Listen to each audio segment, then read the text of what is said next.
वसुदेवसुतं देवं कंसचाणूरमर्दनं देवकी परमानन्दं कृष्णं वन्दे जगद्गुरुम्। भगवान श्री राधा कृष्ण के चरणार बिंदों में शतकोटि नमन। मित्रों को, जिज्ञासुओं को, धर्म प्रेमियों को, ज्योतिष विज्ञान प्रेमियों को हर हर महादेव, बम बम भोले नमः शिवाय। मित्रों, भगवान सूर्य नारायण के पुत्र शनिदेव संसार में दो ग्रह सबसे अधिक प्रभावी हैं। एक तो शनिदेव सूर्य नारायण के पुत्र, दूसरे राहुदेव सिंहिका देवी के पुत्र। शनि और राहु ये ग्रह जमीन से आसमान पर भी पहुंचाते हैं और आसमान से जमीन पर भी खड़ा कर देते हैं। शनिदेव को शनिदेव ही क्यों कहा जाता है? शनि का अर्थ है सुलोली सुलोली, मंदम मंदम, शनै शनै, शनै शनै धीरे धीरे, शनै शनै चरति शनिश्चरः, जो धीरे धीरे जो चलता है, जिसकी गति मंथर है, मंद है, इसीलिए उनको शनिदेव कहा जाता है। अच्छा, सबसे मंद गति से कौन चल सकता है? जिसके पैरों में प्रॉब्लम हो। जिसके पैरों में प्रॉब्लम होती है, वयोवृद्ध भी होता है और पैरों में प्रॉब्लम हो और वृद्धावस्था में हो, तो ऐसा व्यक्ति तो धीरे ही धीरे चलता है ना, हर कदम को संभाल करके रखता है। और ये स्थिति शनि की है। शनि के पैरों में प्रॉब्लम है और जिसका शनि खराब होता है या शनि की जब महादशा आती है तो पैरों में तो प्रॉब्लम हो ही जाती है। शनि का काम है कि शनि यदि लगन को देख रहा है या चंद्र लगन को देख रहा है या चंद्र को देख रहा है या लग्नेश को देख रहा है और तीसरे, छठवें या 11वें का मालिक है, तो पैरों में प्रॉब्लम तो देगा। जैसे शनिदेव है वैसे ही बना लेते हैं वो अपने को। चाल भी धीमी हो जाती है वृद्धावस्था में। अच्छा, शनिदेव वायु तत्व है। उनका जो तत्व है, जो पंच तत्व है ज्योतिष शास्त्र में, ये ग्रह भी पंच तत्व ही हैं। तो शनि वायु तत्व है। अच्छा, वायु भी मई जून वाली, अप्रैल मई जून वाली वायु नहीं है। ये जनवरी फरवरी वाली जो वायु चलती है, जनवरी और फरवरी में जो हवा चलती है, अर्थात जो शीतलहर चलती है। अच्छा, शीतलहर कभी तेज नहीं चलती है, तूफान नहीं आता उसका शीतलहर का। बड़ी धीमी गति होती है, बहुत शीतल होती है, हड्डियों को तोड़ने वाली। हड्डियां भी बजने लगती है जब शीतलहर चलती है। तो जो भयंकर जब ठंड पड़ती है, धीरे धीरे पवन चलता है, धीरे धीरे वायु खिसकता है, वो शनि देव की वायु तत्व है, वो वायु तत्व है। या जिस प्रकार से कि एसी में से और जो वायु निकलती है, एसी में से जो वायु निकलती है, हवा निकलती है, जो ठंडक देती है, वो ठंडी हवा, वो शीतलता, वही वायु शनि देव की है। शनि उच्च राशि का हो या स्वराशि का हो, लेकिन बली हो, बलवान हो, लगन में बैठा हो, तीसरे भाव में बैठा हो, या 8वें भाव में बैठा हो, या 11वें भाव में बैठा हो, तो जातक सांवले रंग का होता है, शरीर मजबूत होता है, पुष्ट शरीर वाला होता है, शरीर की हड्डियां भी चौड़ी होती हैं, पतली हड्डियां नहीं होती, चौड़ी हड्डियों वाला, पुष्ट शरीर वाला, और बहादुर होता है, वीर होता है, पराक्रमी होता है, निडर होता है, निर्भीक होता है, न्याय का पक्षधर होता है, न्याय प्रिय होता है, न्याय के साथ खड़ा होने वाला होता है, और सत्य वक्ता होता है, सत्य को सत्य कहने वाला होता है। शनि किसी भी घर में हो, लेकिन बलवान हो, शक्तिशाली हो, तो जातक को आयु और मजबूत शरीर, शरीर मजबूत करेगा, हड्डियां मजबूत देगा, और लंबी आयु देगा, किसी भी घर में हो कुंडली के में, लेकिन बलवान हो, उच्च राशि का हो, स्वराशि का हो, मित्र राशि का हो, सूर्य से दूर हो, और युवावस्था का हो या कुमार अवस्था का हो, तो दीर्घायु। शनि का सबसे बड़ा गुण है कि यदि शनि अच्छा है तो आयु तो लंबी देगा, आयुष्य कारक है। और 8वें घर में यदि शनि महाराज बैठे हैं, उच्च राशि के बैठे हैं, मित्र राशि के बैठे हैं, स्वराशि के बैठे हैं, मूल त्रिकोण राशि के बैठे हैं, लेकिन 8वें भाव में बैठे हैं, तो युवावस्था या कुमारावस्था के बैठे हैं, तो शतायु तो करेंगे, दीर्घायु तो करेंगे, चिरायु तो करेंगे, ये तो उनकी नीति है। अब शनि नीच राशि का हो जाए तो, शनि नीच राशि का हो या शत्रु राशि का हो, या नीच ग्रहों से युति कर रहा हो,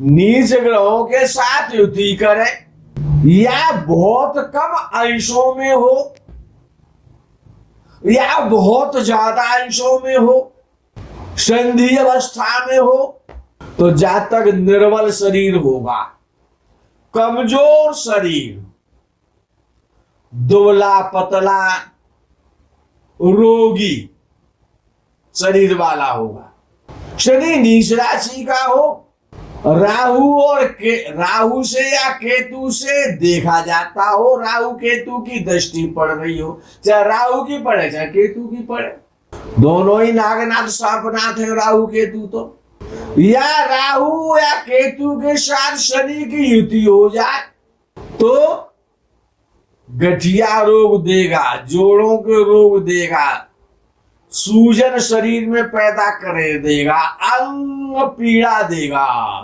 6ठे घर का शनि बलवान हो, बली अवस्था में हो, तो जातक बड़े बड़े महायोद्धाओं को, बड़े बड़े शत्रुओं को, दुर्जनों को और दुष्टों का मान मर्दन करने वाला होता है और शत्रुओं पर विजय प्राप्त करने वाला होता है। और यदि शनि तीसरे भाव में हो, बलवान हो, मजबूत हो, तो ध्यान रखना, कितने व्यापार कर ले, कितने द्वंद्व फंद कर ले, कितना ही धन कमा ले, लेकिन अंत में वैराग्य की तरफ, संन्यास की तरफ तो जाएगा ही जाएगा, ये पक्का है। तीसरे भाव का शनि मजबूत हो, बलवान हो, तो अंत में वैराग्य पैदा करा देता है, संन्यास की तरफ प्रवृत्त करता है। 10वें या 11वें भाव में शनि 10वें भाव में बैठा हो या 11वें भाव में बैठा हो, कौन? शनि मजबूत हो, बलवान हो, शुभ दृष्ट हो, तो जातक राजनीति के क्षेत्र में विशेष सफलता प्राप्त करता है। राजनीतिक लोगों से अपने संबंध बनाता है, संपर्क बनाता है और राजनीति के पथ पर अग्रसर होता है, राजनीति करने वाला होता है या फिर सर्विस करने वाला होता है, नौकरी करता, उच्च पद प्राप्त करता है। सूर्य का संबंध यदि शनि के साथ है, याद रखना, सूर्य का संबंध यदि शनि के साथ है, आपस में दृष्टि है या युति है, तो जातक ऐसा देखा जाता है कि मोस्टली प्रायः सर्विस करने वाला ही होता है। शनि से जो जातक प्रभावित है, जिन पर शनि का विशेष प्रभाव होता है जन्म कुंडली में, ऐसे जातक मजबूत शरीर वाले, श्यामले गेहुआ कलर वाले या बहुत गहरे कलर वाले, लंबे शरीर वाले और शक्तिशाली होते हैं। इनकी एक पहचान है, जिनके शरीर पर शनि का विशेष जो प्रभाव होता है कि इनकी गर्दन या सिर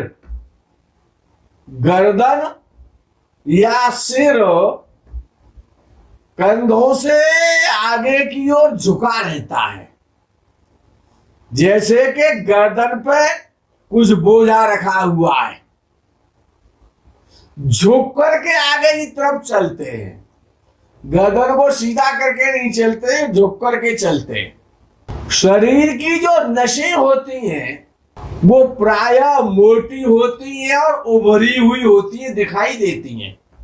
हाथों की नसें हैं, बाजुओं की नसें हैं, पैरों की नसें हैं, पेडलियों की नसें हैं। ये नसें प्रायः दिखाई देती हैं और मोटी होती हैं और उभरी होती हैं, दर्शनीय होती हैं। अशुभ प्रभाव में शनि हो कुंडली में तो जातक कैसा होगा?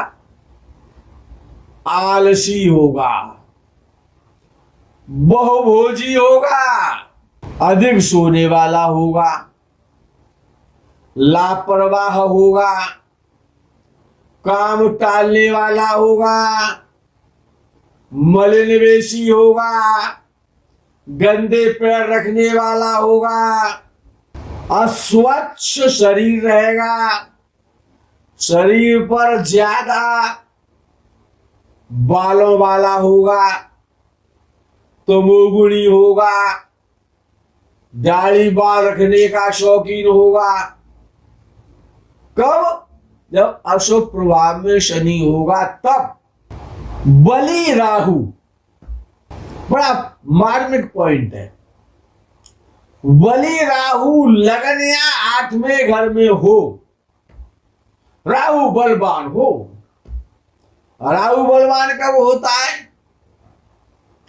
मजबूत राशि में बैठा हो, मकर कुंभ में बैठा हो या वृष मिथुन में बैठा हो या मीन राशि में बैठा हो, लगन में हो या 8वें घर में हो, तो जातक पुष्ट शरीर वाला होगा, लंबी आयु वाला, दीर्घायु होगा, दीर्घजीवी होगा, साहसी होगा, परम साहसी होगा, द्वंद्व फंद करने वाला होगा और वीरता युक्त विषयों को सुनने वाला होगा और हृदय से भी वीर होगा। निर्बल राहु होगा, लगन में हो या अष्टम भाव में हो, तो जातक दुबला पतला होगा और कमजोर शरीर वाला होगा। राहु बलवान हो, शनि और शुक्र से देखा जाता हो, याद रखना, राहु बलवान हो, अंशों में भी बली हो, राशि से भी बली हो, स्थान बली हो, शुक्र और शनि से भी देखा जाता हो, तो ऐसा राहु जातक को पहलवान बनाता, पुष्ट शरीर वाला बनाता है और साहसी बनाता है, किंतु ऐसा जातक कामी ज्यादा होता है, काम वासना बहुत ज्यादा होती है ऐसे जातक में। और यहां तक देखा जाता है, अनुभव में आया है कि ऐसा जातक कभी कभी व्यभिचार भी कर बैठता है। राहु के साथ में क्षीण चंद्रमा, और राहु के साथ में चंद्रमा बैठने का योग तो आप जानते ही हैं, जग जाहिर है, ग्रहण योग हो गया। तो राहु के वो भी क्षीण चंद्रमा, वो क्षीण चंद्रमा कब होता है? जब कृष्ण पक्ष का होता है, अमावस्या के पास का होता है, तो उसको क्षीण चंद्र कहा जाता है। राहु के साथ में क्षीण चंद्र हो या नीच का सूर्य हो, नीच का सूर्य हो या क्षीण चंद्रमा हो, या राहु से क्षीण चंद्र का दृष्टि संबंध हो जाए या नीच के सूर्य से दृष्टि संबंध हो जाए, तो ऐसा जातक बहुत दुबले पतले शरीर का, रोगी रहने वाला, कभी कोई रोग है, कभी कोई रोग है, कभी कोई समस्या है, अल्पायु, परम आलसी, बहुत बोलने वाला बातून, मनोबल और आत्मबल से बहुत कमजोर, कुचक्र करने वाला, षड्यंत्रकारी बुद्धि वाला। और कभी कभी तो ऐसा देखा जाता है कि ऐसे लोग, ऐसे जो जातक जो लोग होते हैं, वो भ्रम के शिकार हो जाते हैं, पागलपन सा उन पर सवार रहता है। मित्रों, 12वें भाव में राहु बहुत खराब फल देता है। 12वें भाव में राहु, क्योंकि 12वां भाव भोगों का, वासना का, काम शक्ति का और वैध सुख का भाव है, शयन स्थान है। तो 12वें भाव में राहु हो तो व्यभिचारी बना देता है, एक से अधिक पत्नी का भोग करने वाला बनाता है। और दूसरे भाव में राहु हो, याद रखना,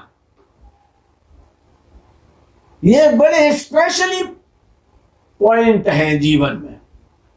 दूसरे भाव में यदि राहु होता है तो मांसाहारी बनाता, मदरा प्रेमी बनाता, व्यसनी बनाता है। राहु, केतु या शनि का द्वितीय स्थान पर प्रभाव हो, भले ही ना बैठे हो, ये दिन का प्रभाव दूसरे भाव पर है कुंडली में, राहु केतु या शनि का, तो जातक दाढ़ी मूछ रखने वाला होता है, व्यसनी होता है और मक्कार बुद्धि का होता है। 10वें 11वें भाव में राहु का संबंध हो,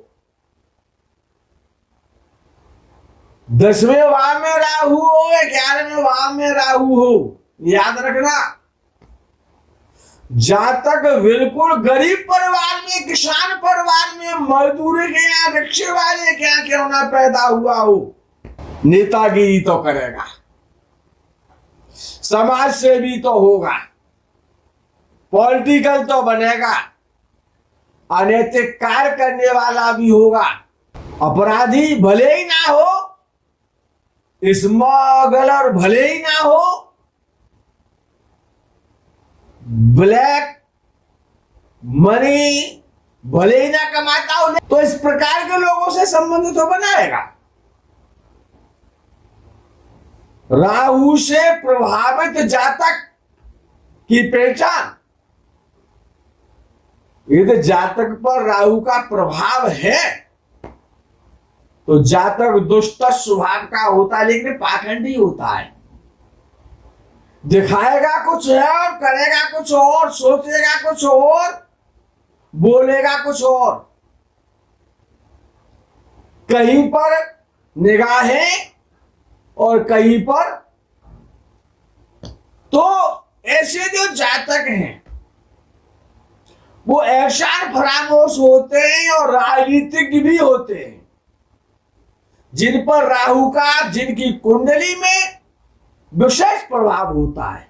और ऐसे जातक विशेषकर स्त्रियों से संबंध और स्त्रियों से प्रभावित होने वाले होते हैं। ऊपर के जो दांत होते हैं मुख्य पहचान है। जो राहु से प्रभावित जातक है उनके जो ऊपर की जो पंक्ति है दांतों की, कुछ बड़े और बाहर निकले हुए होते हैं। ऊपर की पंक्ति के दांत बड़े होते हैं, शेखी बघारने वाले होते हैं। 1 मीटर फाड़ेंगे नहीं और 100 मीटर नाप देंगे कुछ भी नहीं और 500 करोड़ की बात करेंगे। आपन मोह तुम आपन करनी और बार अनेक भांति बहुबरनी, लक्ष्मण जी ने परशुराम जी से कहा। तो बकवास करने वाले बकवादी, कलह प्रिय, क्लेश प्रिय, चिल्लाकर बोलने वाले, कर्कश वाणी वाले, अड़ियल स्वभाव के, अड़ गए तो अड़ गए भाई, या तो मर जाएंगे या फिर मार देंगे, पीठ नहीं दिखाएंगे। ऐसे जातक और स्त्री जातक हो जाए, ऐसा जातक तो विधवा या तलाक, परित्याग, किन्हीं भी कारण से हो, पति से वियोग तो झेलना पड़ता है। 7वें स्थान का केतु ये काम अवश्य कर देता है। मित्रों, वीडियो बड़ा ना हो जाए इसीलिए विश्राम, अगले प्रकरण का इंतजार। तब तक के लिए हर हर महादेव, बम बम भोले नमः शिवाय। जय गौ माता।